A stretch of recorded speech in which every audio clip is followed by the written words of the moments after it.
காலை வணக்கம் நண்பர்களே.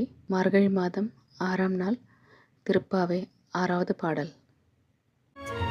உள்ளும் சிலம்பினகான் புல்லரையன் கோயிலில் வெள்ளை வெளிச்சங்கின் பேரரவம் கேட்டிலையோ பிள்ளாய் எழுந்திராய் பேமுலை நல்ஜுண்டு கள்ளச்சகடம்